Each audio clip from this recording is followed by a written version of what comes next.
I wanted somebody who was young with upside, who's got an exciting style of play. I wanted to see the AAV. I wanted to see the length of commitment. I think the Jets nailed this. Now, this doesn't mean that the Jets go out there and they've got some prolific offense. But what I think it means to me, it's a clear shift in, number one, organizational dynamics, but also how they're going to play.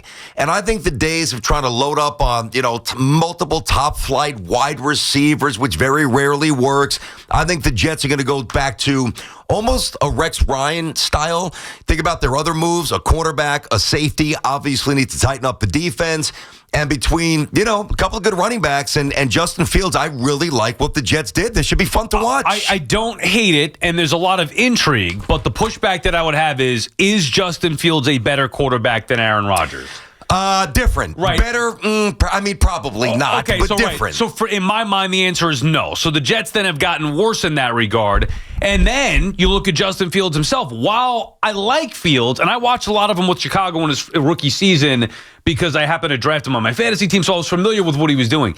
He can't throw the football. So now it doesn't mean that the Jets can't win some games. It doesn't mean that where they're going as an organization. Like, I get it. Muji and Glenn are trying to build. The way that I would say it is, like Patino told us, or he said to you in your podcast that I think I was listening to. No, and he told us too. There are steps to building a program, right? We've talked about it with the Knicks, where the Knicks had to build that team that's going to fight and be gritty and gutty under Tibbs in his first couple years, and they were. And then they evolved to get the talent. Patino talked about it with St. John's. In this year, in year two, this is where you want to be. Guys that are going to give everything that they have and then, see where you're at. And then eventually year three, you got to get the talent. The Jets right now are in year one. They're trying to build the foundation and bringing in guys. They're going to be culture guys. Now, Fields has some upside, sure, and he's going to be hungry because he wants to prove he can be a starting quarterback in this league. But ultimately, I don't look at Justin Fields as being the answer at quarterback for the Jets when they see prominence. I agree with you. But what this does, and we'll get to the Giants later, see, unlike the Giants who now are operating from a place of pressure, names are flying off the board. They don't have the guy that they want. They don't love the people that they could draft because if they did, they wouldn't be going after Stafford, Rodgers, all the other things the Giants are trying. See, I agree that Justin Fields is not the future. I don't think he is. You never know, but right. I tend to agree with you.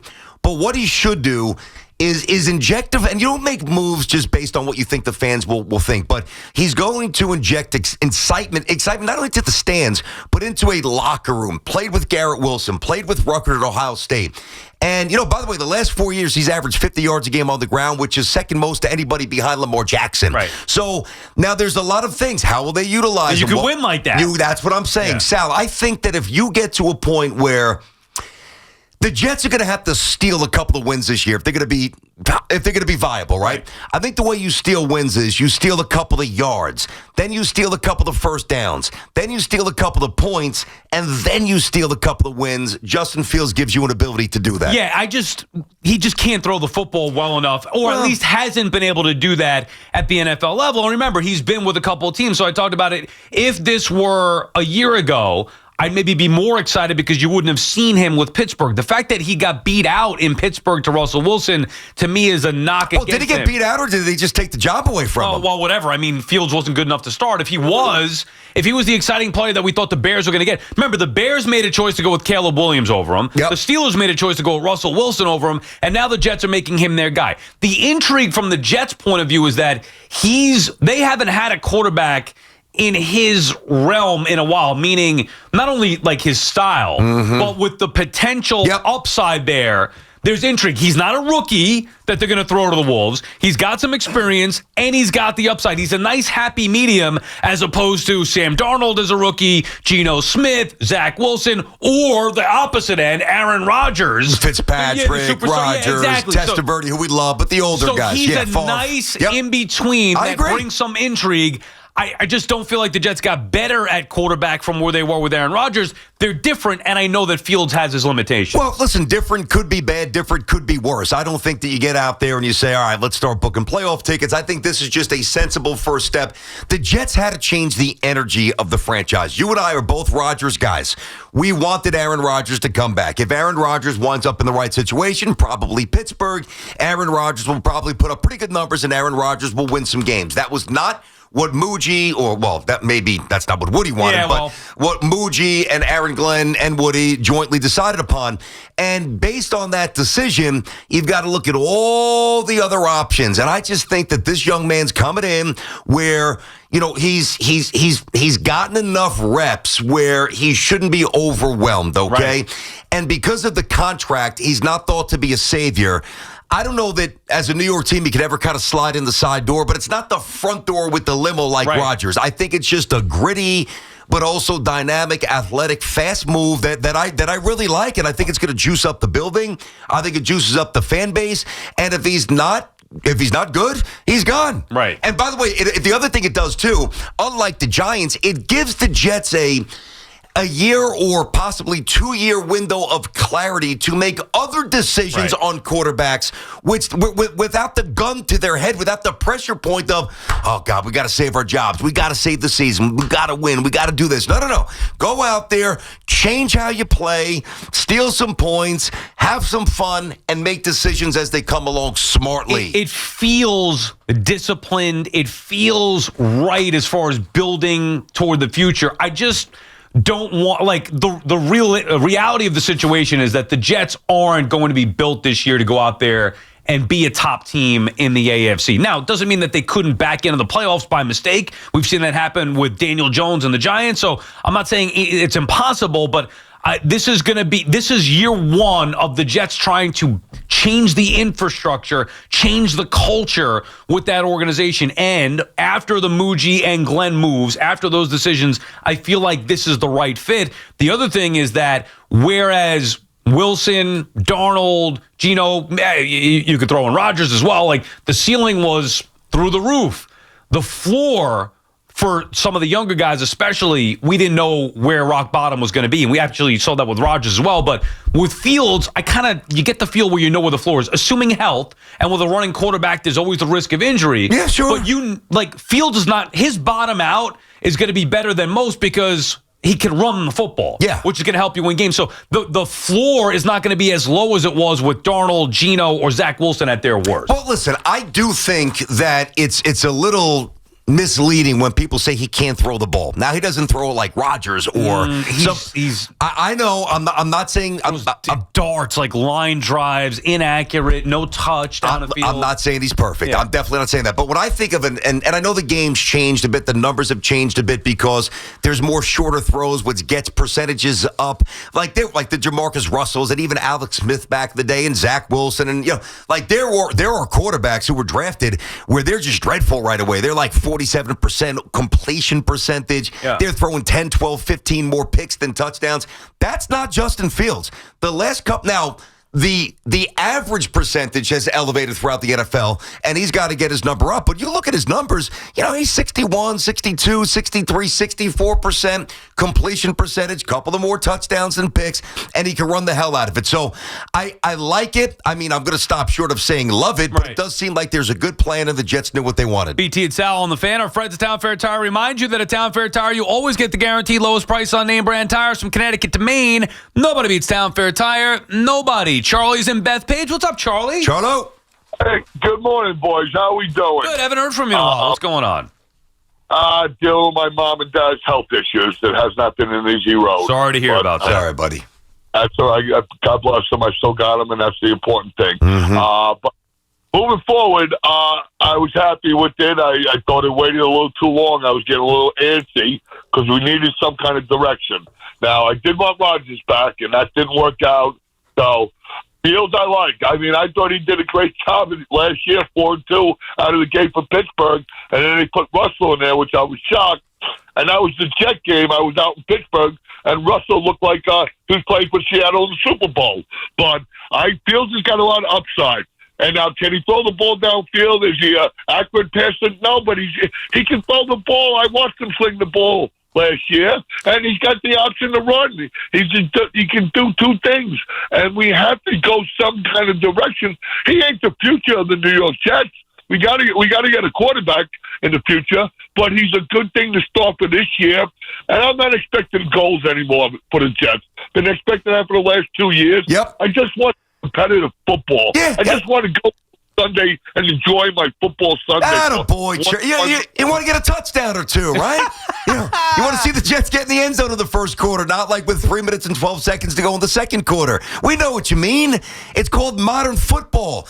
There's nothing more depressing. Like the Knicks have done this back. Every team's done that. I don't need to list it because every team's done it. But there is nothing more depressing because you know it's going nowhere. When it's a reset or a restructure or a rebuild, whatever cute word you want to use, and the guy that's the focal point of whatever sport we're talking about is past his prime, and you know it. You know it. Yeah. Now, at least with Justin Fields, it represents potential and excitement. And that's for right now, that's good enough. It's going to throw a little juice into the building. Yeah. Juice on the practice field. Let's go. And I do think Fields is a competitor, which I like. You want to have the structure with Glenn and Fields now is nice and set, and those guys are going to set the tempo, you would think, and that energy that you're talking about that feels like it has been lacking. I'm not knocking Aaron Rodgers when I say that. I'm just talking about the Jets as a whole. And then when Rodgers came here, it wasn't his own fault, but the expectations through the roof for the Super Bowl. So I kind of like what Charlie's saying. Forget about expectations. Forget about playoffs and Super Bowl. Just focus on building this thing the right way for once. Mm-hmm. Maybe they have the right guy in Muji. Maybe they have the right guy in Glenn. I kind of like some of the moves that have been going on, even if it's not just with the personnel, meaning in that front office, changing some things. There's a good feel as to what's going on. I just don't. I think the expectation needs to be tempered here. To me, I don't like the way Justin Fields throws the football. I've watched enough of him. Just the way it looks. By the way, I agree. No, I remember saying that when he was coming out of Ohio State. Yeah, well, and Ohio State, I liked him with Ohio State. I skew Ohio State for whatever reason. I've always liked them in the Big Ten, and just I've been going back to Jim Tressel, I like Ted Ginn, all those guys. Teddy Ginn Jr. So I like Ohio State for whatever reason. Yeah. So I've watched more than them than I have other college teams. But even in college, I like Justin Fields, but again, throwing a big windows and all those different things. And you've seen it in the NFL, and when I watched him closely, doesn't mean he can't win or have some success. Love him running the football. Throwing it, there's inaccuracies, there's no touch down the field. Those things bother me as far as having a pure quarterback who's, if you need to make a throw, can do it. Fields hasn't proven that he can do that at the NFL level. Now, look at it this way here. Let's go inside the Jets war room. All right, let's pretend we're there right now, and it's draft night, first round, Jets are at 7, and they didn't get Justin Fields. Let's say Justin Fields stayed with Pittsburgh. They moved on from Rodgers. Everything else that has already happened. And the Jets, let's say Russell Wilson went to the Giants, and the Jets have like a Garoppolo type. I mean, that was not inconceivable that would happen, or a Kirk Cousins type, right? It would be depressing because there'd be zero upside. But inside the war room, there would also be a sense of maybe desperation, strong, but motivation to get a quarterback with juice that could represent the future. And when you think that way, because you have to think that way, you tend to, your brain can mislead you. Now that the Jets have at least an exciting, potentially intriguing option at the quarterback spot, their mind is clear. And when that phone rings and they're sitting there at 7, they could do a multitude of things. They could take the best player. They could trade back for somebody who didn't get a quarterback, because now a lot of the dominoes have fallen, and there's still a team or two out there that needs a quarterback. It is not inconceivable that the Jets trade out of 7, get another first-round pick, and have 2 first-round picks to trade up next year when the draft is going to be better for quarterbacks. They set themselves up. Yeah, I like that. And worst-case scenario with Fields is that you're going to be able to he's able to run the football, which will mask the other weaknesses. So there is no that bottom-out type thing. So, yes, laying the groundwork as far as the future and where you're at as an organization, setting yourself up for the next moves, and also knowing that on the field, okay, worst-case scenario, we still should be competitive because he can run the football and make up for some of the other areas of deficiency. John is in Danbury, Connecticut. What's up, John? Hey, John. What's up, guys? Thanks for taking the call. I'm not a Jets fan, but I am very excited for the Jets because I love what they're doing. Like, you look at all the moves that they're making, like you guys said, and they make sense. I can really see this being a very scrappy team that can compete with, the Buffalo Bills and the Baltimores of the world. Are they going to go in as favorites? No, but I could definitely see them as like a thorn in the side that if the opposite team doesn't do everything correctly, they're going to give up a win to the Jets. And it just makes sense versus their, crosstown rivals or crosstown brothers. I feel like the Giants are walking on thin ice, and I just feel like every move that they're making is a little desperate. Granted, I like what they made with the D-line and signing. I forget what's his face from the Cowboys. That's great. but I just feel like it's so the contrast is so different right now between the two teams, and I'm just so curious what the Giants are going to do at quarterback to really make me feel better. I appreciate it, guys. And thank you for the call, John. I think you're exactly right when you say the franchises couldn't be in more different spots. It doesn't mean that the Jets are going to be successful right away. What it means is the Giants are going into year 4 with Shane and Dable, still have no quarterback. They could talk about the draft being good from a year ago, but the team was awful. They had no area on the team that you could look to and say, well, at least the defense was their identity. They had no identity whatsoever. They're chasing a quarterback. They're chasing trying to win now because they know everybody's going to be on the hot seat, meaning Shane and Dable. Whereas the Jets are starting, it's year 1. They failed. Their experiment with Rodgers failed with Robert Saleh. They're in year 1 with Muji and Glenn, and their moves are in accordance with that. And they do have some talent on the roster. They bring in a quarterback that's, he's not going to be a rookie. He's got something to prove. He's proven that he can win a little bit at the NFL. They're in a nice spot to start year 1 of a new regime. Listen, there's a lot of teams that are quarterback starving. The Jets were one. I'm not saying that they're eating steak here with Justin Fields, but they're getting some nutrition, right? They really are, right? So they're satisfying that a little bit, and we told you why we like it. Peanut butter and jelly sandwich type nutrition? I didn't get one today. Little chicken? Yeah, a little protein, a little protein, sure. All right. Maybe a little kale shake just to throw in some vegetables too as well. So that's the Jets, right? The Titans, now we'll see what they do with 1, but at least they can satisfy that hunger by literally drafting whichever of the 2 quarterbacks they like if they want to. Right. They had that option. The Giants, to me, right, I'm not really sure what they do here. The Giants are putting themselves in a position where they're going to get laughed at. Like, if 1 or 2 more things happens that could against them, they're in the worst situation imaginable. Yeah, and they've been active here in free agency, but there is something I wanted to bring up to you about some of the moves they made now in comparison to the moves that they didn't make a year ago. So we'll talk about the Giants as well. Starting with Justin Fields, Jets have their man. What do you think? 888-808-1019, BT and Sal on the Fan.